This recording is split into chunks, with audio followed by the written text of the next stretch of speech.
You feel your jaw clench before you even know why. Your heart rate spikes, your mind scrambles for a comeback or an exit. Conflict doesn't start with words, it starts with your body. Even before the first sentence is spoken, your nervous system is set on high alert. And if that tension lingers day after day, conversation after conversation, it doesn't just shape how you relate to others, it erodes your health. Unresolved conflict has been linked to poor sleep, high blood pressure, immune dysregulation, and even early mortality. In fact, one study found that people with frequent interpersonal conflict had up to a 3 times higher risk for early death compared to those who have less. This isn't just emotional stress, it's a biological event. The good news, people who manage conflict well, who stay grounded under pressure, speak clearly without escalating, and recover quickly, they aren't just lucky, they're using a different set of skills. And those skills don't just protect relationships, they protect performance, clarity, and well-being. In today's episode, we're unpacking what those people do differently and how you can start applying those same shifts in your own life using our unique B.O.N.D framework so you can handle conflict without draining your energy or your health. Dr. Teplow, what makes conflict so physically costly? Was such a great question, because we think of, we know it's emotional, but it's very clear, especially from recent science and neuroscience, that shows us exactly what toll conflict exerts on our body. And I want to distinguish just those kind of one-offs, an episode where you're in a fight with somebody. I want chocolate frosting versus vanilla frosting or something like that. And the kind of conflict that we call toxic stress related to that, just ongoing conflict. We know that it just wreaks havoc on the body, starting with the brain. And of course, you talked about how, we go the heartbeat and the I don't know if you mentioned the sweating, but we are evolutionarily geared to survive. And that means that our brains are ever vigilant for danger. That first thing, are we safe, or we're in danger? Because otherwise we would have died. So our brains are already automatically geared to sense danger. And certainly that's what conflict does. And I think you certainly have some things to say about what's actually going on in the brain. Well, it's that sympathetic nervous system that's being activated. That's what you're saying. The heart rate rises, you sweat, the muscle gets tense, the cortisol and adrenaline surge through your body. And this is fantastic if you're going to be chased by a lion, because you need to get up and get going. But it's not great for long-term health. And that's that constant toxic systems that we have, in that loop that we have in place when we're constantly in a conflict or in regular conflict. And what really happens is there's a part of the brain, which is the amygdala. It's that threat detection detective system. That's what kicks up that sympathetic nervous system. And that's really what's happening in that. It's saying that, hey, we're in a physical danger, but we're not in physical danger. This is the same stress response that we get. And this not only affects us from our health standpoint, it affects our performance, even how we're going to be thinking about things. This is where our prefrontal cortex, this is the front of our brain that's responsible for that empathy, the decision making, and the problem solving. It gets actual less blood flow. It constricts. And that's why we say things or do things that we later regret, because we just can't think through it. And even there's research that shows even small mindset shifts that we can do, like imagining a better outcome or noticing what's already working. These can reverse those effects, lower the cortisol, lower the heart rate, and boost our mental clarity. Yeah, I think it's really important to note that we're talking about the kind of ongoing chronic stress and conflict. We're not talking about those one-offs. We really, when the car, cuts in front of you, you absolutely must have everything working and your threat response kick into action so you can, turn your car to avoid an accident, and the cortisol goes up, and that protects us. As you said, it's what we're talking about in terms of the conflict resolution is keeping it one-offs and not carrying it forward. I mean, how many people, raise your hand if you've ever had a conflict, but you've had the dialogue going for days, if not weeks, or where it gets really toxic. I mean, we're talking about weeks, months, and even years. Yeah, that's that constant. There's that constant conflict that we can put ourselves in, that loop that keeps us going back and back through that. That really causes these long-term health problems. Yeah. Yeah. Yeah. So, what do emotionally agile people who can handle conflict do differently? Well, you talked about our bond framework, and that's evidence-based solution focused framework. And it's our way of putting an approach, again, an evidence-based solution focused approach into simple action. So bond stands for begin with what matters most. People who are emotionally active or agile know what counts. They're really not arguing about the vanilla versus chocolate and carrying it into sleepless nights. They recognize the outcome and the meaning that any kind of interchange has, so that they can accommodate the other person without feeling like I'm just giving it. It's like, you know what? Who cares if it's chocolate or vanilla frosting? Let's just have dessert. And so that's one thing. They begin with what matters most, and they differentiate between taking a position, we must have X kind of chocolate frosting, versus what's the interest. We want to have a dessert that we enjoy. That's a treat. And that's one thing. And that's the That's B.O.N.D bond. and that the beginning with what matters most. That can even be a small shift. So, if you have this ongoing conflict, if it's with one person, a colleague, a friend, or a family member, just that shift in the next conversation to begin with what matters most. You're obviously not going to solve your gigantic challenges that you might have, but that small shift in beginning what matters most will start to shift that conversation. And that's what we talk about, is that being able to just, with our clients, is being able to just do that small shift and begin with what matters most. Yeah. And part of that is knowing what you do want, not what you don't. I mean, how many times do people argue it? I hate it when you do X, and I hated this and Yes. I don't want this. But then you ask, yeah, well, what do you want instead? I mean, you can, I think of all the things that my husband and I have argued about that has been like chronic. It's like so simple when we step back from our positions, which have a lot of moralizing, thou shalt not do this or leave shoes there. And we just say, well, what are our interests? We want to have an attractive house. We want to be able to open the front door all the way instead of bang it into, the books and the backpacks or whatever. So I think that's part of this bond. And with what begin with what matters is to know what you do want, not what you don't. You can't achieve a negative. You can only achieve something that is achievable, which is a goal framed in the positive. Well, that's such a powerful insight, because that's what we do argue about. It's like, oh my god, you drive me crazy when you do this, or this is what I don't like what you're doing here. Or this is not working for us. And the shift is to ask, well, where do you want to go? What do you want instead?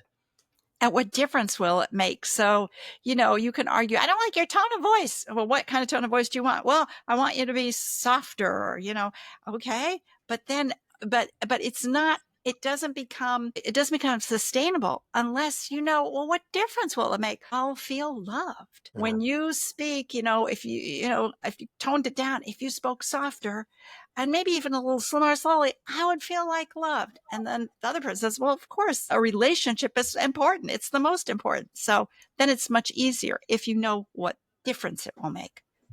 Excellent. So bond first begin with what matters most.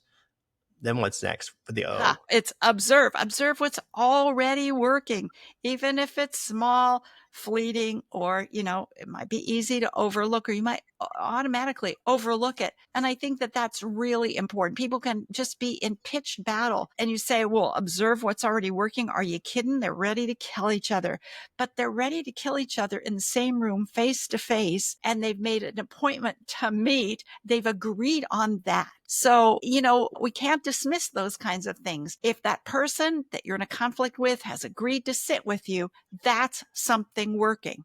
So what is it that enabled us to come together? What's important enough about our relationship that called us to put down the swords and come together to talk about it?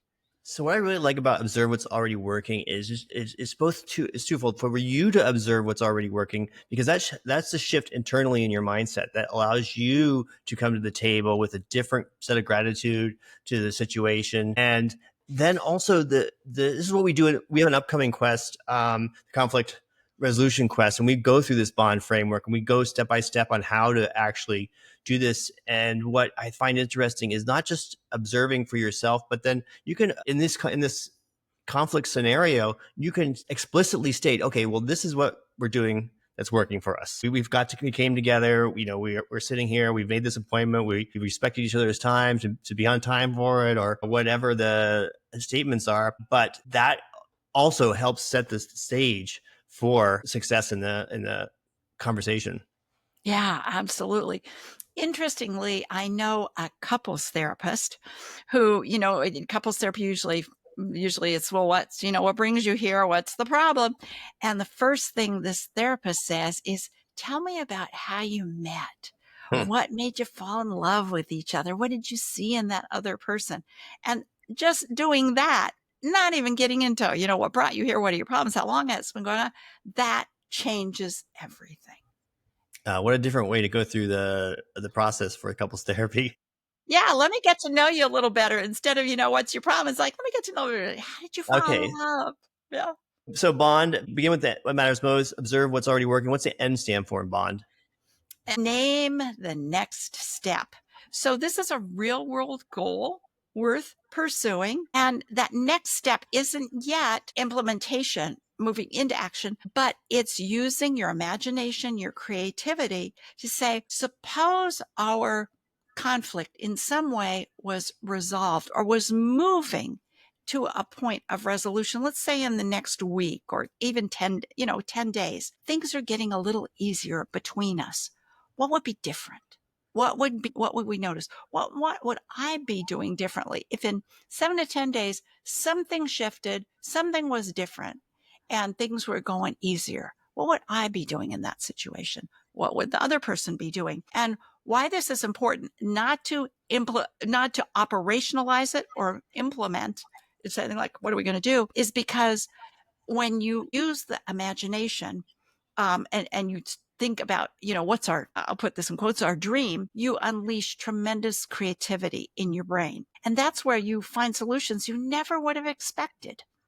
And Yeah, and often, yeah, this is what I was going to go back to that. Why is it so physically costly, and what's happening in our nervous system and in our brain is, as I said before, when you are in this sympathetic fight or flight, heart raised situation with adrenaline running, and you're getting blood flow to the area of your brain where for creativity, you can't. Just where you say the things and do the things that you later regret, as I was saying before, because you can't think clearly, you can't be even creative with this name the next step, this visualization. Now you're relaxing all that. Basically, I mean, it's a way to look at it, but you're relaxing your brain a bit to be able to have the blood flow through and be like, okay, it's like taking your brain for a walk on the beach or something for some ideas. I love that metaphor. This conflict's getting a little too heated. Let's take our brains for a walk. I think that's Yeah. so perfect. But yeah, if you go from conflict to what can we do to fix this, then that part of your brain that's the problem solving kicks into action, which could sound like, isn't that what you want? Not really at this point, because kicking into action also means rejecting your problem solving. Will this work or will that not work? And with our negativity bias, it comes up, nah, that won't work. This won't work. It might work, but all these problems. So when we do this, name the next step and say, well, imagine, suppose in 7 to 10 days, let's imagine things were better between us. What would be happening? Suppose the conflict were on its way to being resolved. We don't have to do 100%, but even just a little bit better, what would be happening? And that's where the brain is allowed to go on a walk and be more creative. All right. So begin with what matters most. Observe what's already working. Name the next step. D. What does D stand for in the bond framework? Do one small thing in the next 24 hours that increases the likelihood that those things you already talked about in the 7 to 10 day framework will come true, or that there'll be progress made. So what can I do? So you go from what's important to me? What are my values? What's the kind of my dream for this, to what would be happening in 7 to 10 days? Things were making progress. And then we get down to the real deal. What can I do right now? Teeny weeny tiny, that will increase the likelihood that, something good will happen. Well, let's set another appointment time to meet. Yeah. Not, we're going to put this off. Let's meet, first thing, let's make sure that we have another time to continue our discussion. That already is engendering hope because we know we're not going to slam the door on each other. I'm just giving you an example, but Yeah, but that's that's a great a one. Yeah. doable thing. Very, That's very something easy, doable. something small to do. We haven't even put an action plan in place. All we said is we're gonna meet again. Give us time to absorb and digest. That's a fantastic first step. It's not a throwaway example. I think it's a fantastic first step. Yeah. Yeah. It doesn't matter really what it is. It matters that you've owned it and that you're thinking about it. And it doesn't have to be, an implementation. What's something they could do that would increase the chances of, a conflict resolution? You know what? I realize I'm really grumpy in the afternoon, and we almost always meet in the afternoon. Maybe I'm grumpy because I don't get enough sleep. In the next 24 hours, I could think about ways to improve my sleep. Now, who would have thought about that contributing to Huh. conflict? But when you relax your brain, it allows you to have a much broader perspective. It relaxes your brain, and you know where you want to go. And what difference that will make. Yeah. Yeah. Yeah. And so that visualization, both in the beginning of knowing where you want to go, but then also when you visualize, you can even make it even more grand. And I mean, especially if you do it collaboratively with the other person, because now you have both people's ideas. You know not only where you want to go, but you know where you want to go together. Yeah. That's huge. That's huge. I mean, it takes two to tango. You're in a relationship. So if this relationship were even a little bit better, what would we notice? What would tell us that, yeah, it's gotten better? Instead of what can you do to improve it? We're catapulting over. We've used this analogy of the brick wall. We're on this side with the problem. The brick wall is the cost of change. It's, mental effort, physical effort, whatever. If we do this, what we'll be doing in the future together that would say our relationship's getting better. That's catapulting over all these problems, just putting us in that better future. And that's when things can really start happening. Yeah, that's when when you brainstorm, it's like there's no bad ideas, Yeah. because we're out there visualizing that future. So I like to always ask you, what can listeners of this podcast do now? I mean, we're obviously go in this very deeply during our upcoming 7-day conflict mastery quest, a conflict resolution quest. I mean, and we'll have a link to that in the show notes. But let's give a little taste about what people can do, even the smallest thing, in the next 24 hours that they could do to help with their conflicts that they have in their lives.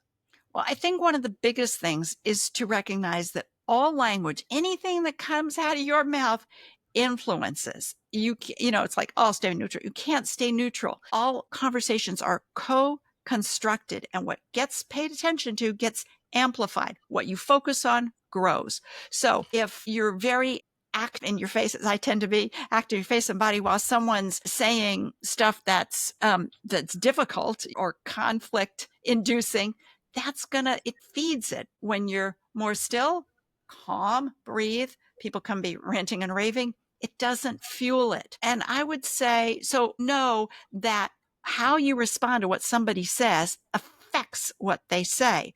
So plan your listening. Nothing's neutral, and you don't go in don't go in a blank slate. Plan your listening. Now, what does that mean? So listen for the other person's stories of potential, of hope, look for things that are positive and that are workable. So if that person says, I've always wondered about XYZ, and, I just can't figure out blah, blah, blah. They think about it. They wonder. Plan to notice the things that they're doing or saying that could be harnessed to help shift that conflict. And then analyze your listening. What are you listening for? Are you listening for the person's complaints so you can argue against them? Or are you noticing, shaking your head, being an I want to put this in quotes, active listener with what they're saying that promises a resolution? I wish we could figure out a way to get over this. That will induce, but I don't see how. Still face. It would be great. Yeah. So plan your listening, watch how you respond, because that does affect the other person. So that's fantastic. I think place for us to wrap up. I really one of the things I would say before we do though is that this plan you're listing, that this preparing, I think that's something that comes across with people that are in our programs for a while, in our membership, because they start to realize, oh wait, if I think through this before I get into things, if I visualize this or plan this, it's such a shock to say, oh, like, you know what, I thought about this before I went into these situations, and that has such a profound impact on how they are showing up in the day. Yeah, and they can show up a lot more curious too. As someone said last week, shit, I realized we just make stuff up. So I think and certainly when we're in conflict, we make all sorts of stuff up. So if we stay curious and we plan our listening, I'm going to listen for those moments that are those kinds of statements or, expressions of possibility. That's a different experience. Well, excellent. Also, thank you for sharing. And what's get amplified, I like the quote, what gets attended to gets amplified, what you focus on grows. And that's so much true in our quest, because for the 7 days for this upcoming quest, or the 14 days for some of our other quests, that you're attending to and focusing on solutions. And in this case, was the conflict resolution solutions, and that's what gets amplified. That's what really grows. So I just wanted to pull that piece out because it sits really well for us to talk about what's coming up. Any final words, Dr. Teplow? I would say breathe and be curious. That's I think one of the biggest things is you don't have to take a stand.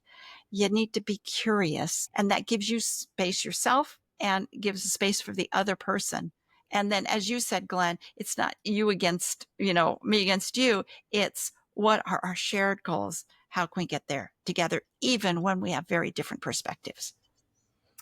Excellent. Well, like I said, our conflict resolution quest is coming up. This is where you're going to be able to free yourself from stress and regret while protecting your health and your relationships. Really going deeper into the B.O.N.D framework that we talked about here, and everything that we talked about. More things that strategies that you can use throughout that whole sequence of the B.O.N.D framework. And that registration is coming up. So be sure to check that out. There's a link in the show notes.